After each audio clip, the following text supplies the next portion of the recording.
As I look at this nepotism, this hanger-on culture, can you imagine what they're going through right now?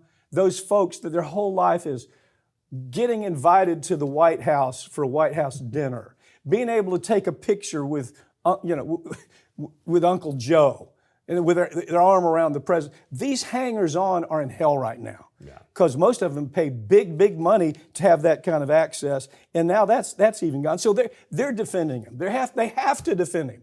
They have to defend him, and that's what's so sad about this. Yeah, and now there's even talk, according to a report out on Tuesday of this week, there's talk that they may go ahead and just nominate him early. I saw that. So that you don't have any more of this talk that, hey, what about Gretchen Whitmer? Hey, what about Gavin Newsom? Hey, what about Andy Beshear? By the way, Beshear, Democratic governor of Kentucky, a red state, but he's proven, hey, I can win a red state. There's a good person sitting right there you could snatch up, pair him with Gretchen Whitmer, put Elizabeth Warren with somebody, freaking Bernie Sanders. I mean, my God, Sheldon Whitehouse. I could name so many people right now that you could stick on that ticket. But instead, look, I'm seeing posts on social media from these vote blue no matter who people that say that he's the only one who can beat Trump, and it's bullshit. It's bullshit. The blue hearts. You know what our people know to do? If they see the blue hearts on comments, they're out of there, because all that is trolls. They're the same people that we did a story one time where you were in Washington and you had all these social media folks in there. Oh, they're going to meet the president. He's having lunch with us. All we have to do is go online and put a bunch of friggin' blue hearts up every day, and we've done our job, right? I mean, isn't that part of the problem? These folks are so committed to this access to, oh, I know the president. I was in his, I had dinner with him. I went to the Christmas party.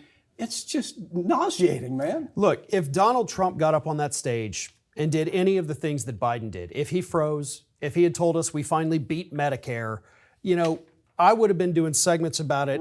Right now, I'd be doing a segment about it again, I promise you. Because I do cover all of his slips and all of his mental screw-ups and all the horrible things he says. But I'm also not going to sit here and defend Biden when it's something I would have attacked Trump for. Absolutely not. I'm not that tribal. I'm not going to be, what do they call it, the blue MAGA. I'm not blue MAGA. Blue MAGA. Yeah, I've got it right here. Yeah, I mean, that is the new thing. Blue MAGA is no different than red MAGA. They're blue, red MAGA's red. That's the only difference. What about, I don't know if you've wondered, Saturday Night Live has never done, they've had so much material. How do you not do a segment on this about what's happening? They could have started this a long time ago, and we could have said, well, let's take a look at it. But no, their goal, corporate media, is to protect the guy. It's small things like that all coalesce, and they allow this man to make it this far. And I don't. Even if you replaced him right now, it wouldn't make any difference. I don't see any difference. Well, Biden's very lucky because right now SNL, it's summertime, so they're not doing new shows. Although they have come back and done special segments here and there. But he is so lucky that they're not around to be able to make fun of him. But they wouldn't do it anyway. That's my point. They wouldn't do it anyway. That's kind of the point I'm trying to make, Farron, is that they're so committed to this one ideology that all of this has been happening for 2 years, and they've been totally silent. They don't even do a segment where people might ask a question. What the hell is this about?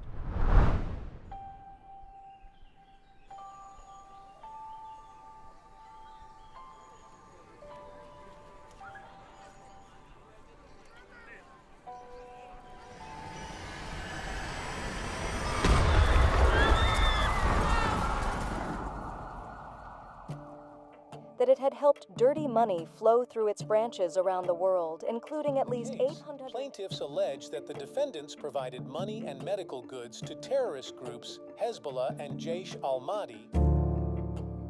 This is a well-organized business for these individuals that carry out these attacks. Terrorism is a business, and they run it like a business. They knew about what was going on for a decade. They absolutely, no question about it, knew that HSBC was washing money. They had every reason to understand it was for terrorism and it was for drug cartels. Took no action whatsoever. These banks are involved. Their accounts are connected, and they're using them to mask the transactions. The more complicated they can make the transactions, the more distance they can put between the bad guys and a seemingly legitimate purpose of these funds. They pay $1.9 billion, which is a drop in the bucket compared to what they've made, and nobody goes to prison. These CEOs, these bankers that made this decision, they're safe at home. They know what they've done. It's resulted in the death of Americans, contractors and soldiers, not just hundreds, but thousands. And we look the other way because they don't look like criminals. The die is cast. The people that are responsible are on Wall Street. And they don't look like criminals. It's almost a suspension of disbelief. Sometimes I'll have people call me and say, is this real? Do they really get away with this? Yeah, they do.